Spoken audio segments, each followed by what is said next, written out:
Hello everyone, Josh here with Texas bringing you another Heroes of Crown video, and today we're going to be going over the best light and dark free-to-play heroes in the game. We're going to be only discussing really my top pick for each of those two elements. So let's go in and look at my current team right now. Now, of course, I am free-to-play in this game. We will be doing summons in our next video with some promo codes, so definitely stay tuned for that. So first up, we have our God Heir, our Dark Knight. This is basically your tank that has a lot of counterattacking abilities. We're going to talk about her skill set real quick and why really she's just so ideal and very free-to-play friendly, because obviously you're going to be utilizing her through the banner, the God Heir banner, which we'll also get to in a moment.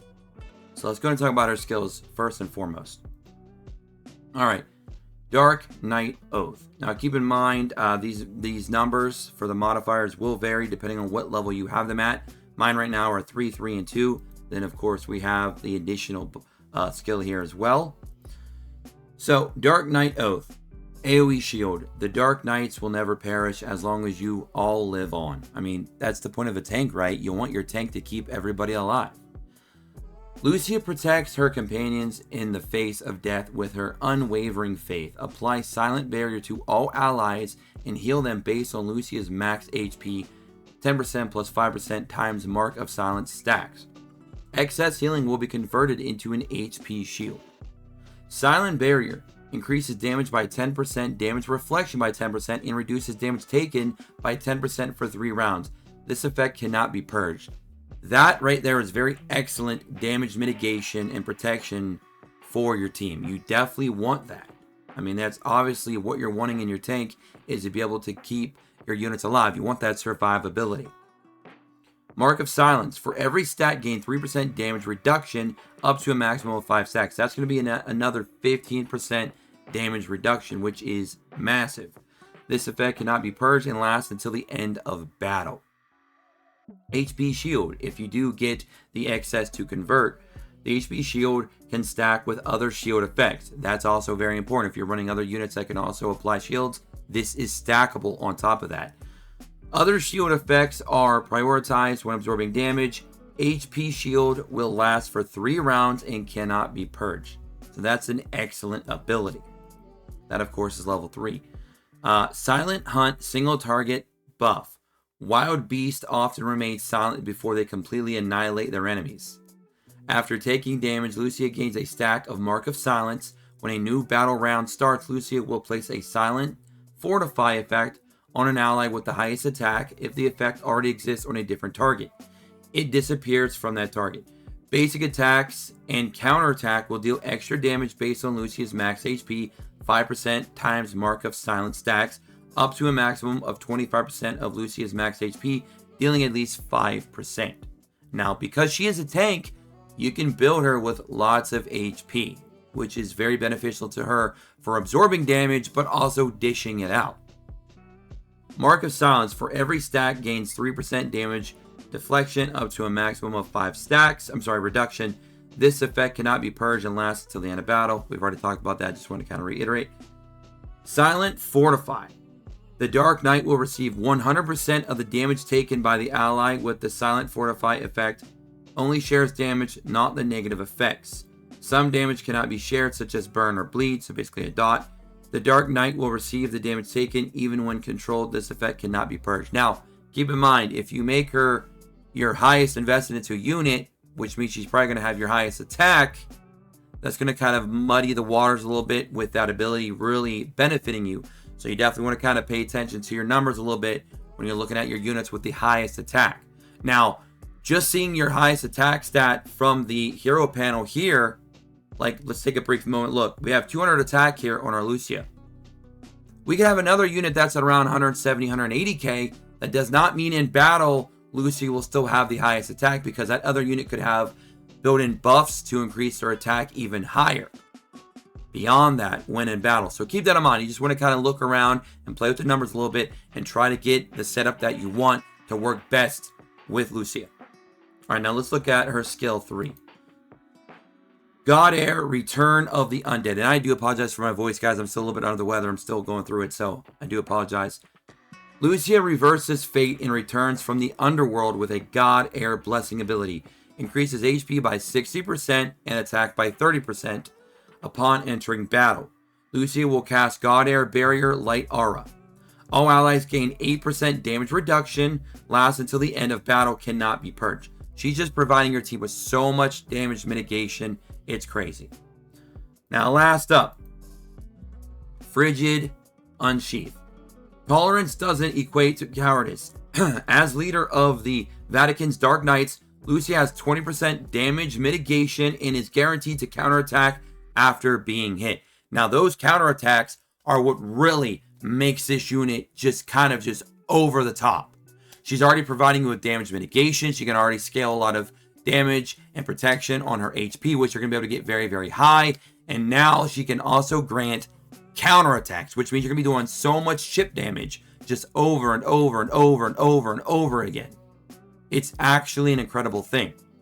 So, if you're able to get her stuff on her with her gear that can give her potential lifesteal or more abilities that allow her to do more counterattacking, you're going to be making your tank become like a Moonlight Ken from early game Epic 7. If you're an Epic 7 OG and you remember our boy OG Moonlight Ken and how devastating he was in Arena and lots of other content where he was just in there basically soloing the fight, with the right setup, she can do kind of more or less the same thing. She is an incredible hero. You can even make her a DPS tank if you want because of the counterattacking ability. Just give her lots of crit damage, boom, boom, boom, boom, boom. She's going to be putting in some work. This is by far one of my favorite units to get early game, and as a free-to-play, it might be one of my most ideal picks overall, ignoring all the other elements, just talking strictly unit, pound for pound. This hero is exceptional. And she's going to be extremely free-to-play friendly, which we'll get into when we talk about the actual way you pull these units and some of the ways you can actually get them.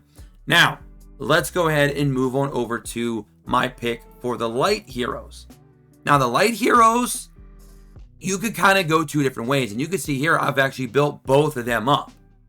You have our girl here, God Air, Saint of Purity, Vicky, an exceptionally powerful healer. Very good mid-game. Late game, we'll have to see if she falls off or still stays really, really strong. But right now, for me, she's doing wonders. But that is not our pick. Our pick will be Elementalist. And there's a few reasons why. A few reasons why. She is extremely powerful in the DPS department. You need a really strong DPS. And she's light. Her damage is built around AoE, so you're able to hit all those, those nasty back rows when you're doing certain types of content. And there's some little pesky units in the back that are doing a lot of healing or resurrecting or giving a lot of buff support or debuffing, and you're trying to get rid of them. Elementalist is going to be very helpful in taking care of that problem. She also helps another very free-to-play unit, Artemis, kind of get her ability to go off as well, where she's able to attack multiple times if she gets a kill. Elementalist will help with that as well, because she's going to be able to kind of nuke the entire board, the entire field, doing enough damage to hopefully allow your Artemis to go in and do a lot of cleanup. So Elementalist is a very strong AoE DPS. We're going to get into her skills now. And then we're going to talk about, again, why these two are very favorite choices, ideal choices for free-to-plays, especially because of the ways you're able to get several dupes of these units. Because light and dark units are not easy to get dupes for, but there are a select few that you can because of the way the game, sets up their events and some of their free resources and banners, etc., etc. All right, so Elemental Rage.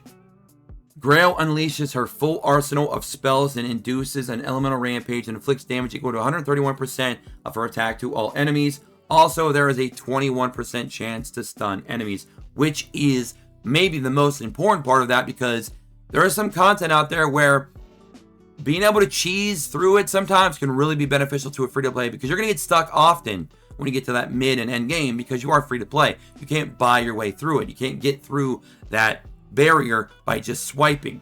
You have to be strategic, be efficient, be efficient with your resources, and kind of break through the hard way. You got to play the long game. A unit like this, allowing you to have some of those cheese strats by potentially stunning multiple targets, buying you a turn, is very, very, crucial, very vital to success. And again, these, modifiers, these numbers will vary depending on how you have these units invested into, so the levels of the skills will vary. Alright, level 2, Elemental Blast. Grail has an intimate relationship with the elements. Okay. So, you could say Grail literally fucks the air. Okay? I mean, it says it right there. She's intimate with all the elements. I don't know how she's fucking fire, but she's fucking air. There you go. There you go. For all the basic attacks other than counterattacks, they inflict damage equal to 91% of self-attack to all enemies. So it's very good, just consistent AoE damage. Grail controls 2 elements to increase HP 30% and attack increase 60%. Again, that's one of those things where you want to look at the attack modifier that's being applied on top of her basic attack stat already, and any other buffs or anything else that you may get in battle, and that might put her over the top of your Dark Knight, which will allow the Dark Knight to make full availability of her skills and benefit your team overall. Right now I'm at 170k attack because unfortunately I do not have her at 10 star yet, like I do my Dark Knight. Now, last up, the Elementalist. Grail freely manipulates the elements, gains 10% damage increase when using rage skills, applies weaken in Armor Shredder. 10% damage decrease lasting for 3 rounds, max of 3 seconds, so you can go up to 30% damage decrease, and then increase receive damage by 15%, which lasts for 3 rounds, and can also stack 3 times, which goes up to 45% increased damage. And with all that consistent AoE damage as well, that's going to be very, very crucial. Okay, so, in a nutshell, Elementalist Grail is an exceptional top pick for free-to-plays, especially early on. It's that mid-game, maybe even late game, as a light hero. And, of course, our girl, God Air, Dark Knight, Batman herself, Lucia, is the same case for dark units. Now, how to get a lot of these units free to play? Now, when you first start the game, you will get some mail. You open up that mail and you realize that you have a light or dark selection ticket. You can choose an Elementalist from that ticket. In Recruit Hero, from the normal premium recruitment, up here, you'll have some missions, you know, or not missions, or bonus rewards. After you've done, I think, 15,000 points worth of pulls, which only takes you a few days free to play. It should take you about a week or so, actually, if you play consistently. You'll get that. From there, you can select another Dark Knight. So you can grab a copy of both those units right there straight up.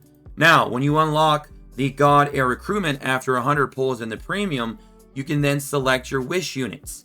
In your wish units, for your defense, select Dark Knight. For attack, select Elementalist. For support, select Saint of Purity. Now, there's a few other ways through events and other, various means that you could also pull, these units as well. You can even get them from the premium banner at a very low rate. But this is kind of your bread and butter for where you're going to be pulling these units from. So you're going to be coming in here and you're going to use these as your wish units, and you're going to try and pull these 3 units. These are definitely the top 3, in my opinion, for free-to-play to be going after. Even though there's 2 light units, the Saint of Purity is a great second choice behind Elementalist. Elementalist being my number 1 for light, obviously. And then, there is no other dark unit in my mind for free-to-plays than the Dark Knight herself, because she is so essential to progressing. She might be even more vital overall than the other 2 combined, because what she's doing for your team, the additional chip damage, it's fully it's fully consistent throughout the entire battle. And going forward, she sets you up for really good potential to overcome even stronger CP teams than yourself. You're able to push further content, and to be able to push further content and get more access to more resources and rewards is, again, very vital to success overall and long-term for your free-to-play account. So, that's definitely my picks, ladies and gentlemen. Let me know what y'all think in the comment section below. That's going to be it for me. In my next video for Heroes of Crown will be, of course, me doing about 100 pulls, give or take, between the God Air Recruitment banner and the premium recruitment. So definitely stay tuned for that. And a couple of new promo codes that they just gave us for another, I believe, 35 premium summons. So that's going to be a lot of fun. So I'll see you guys in the next one. Until then, don't forget to like, subscribe, take notifications. Peace.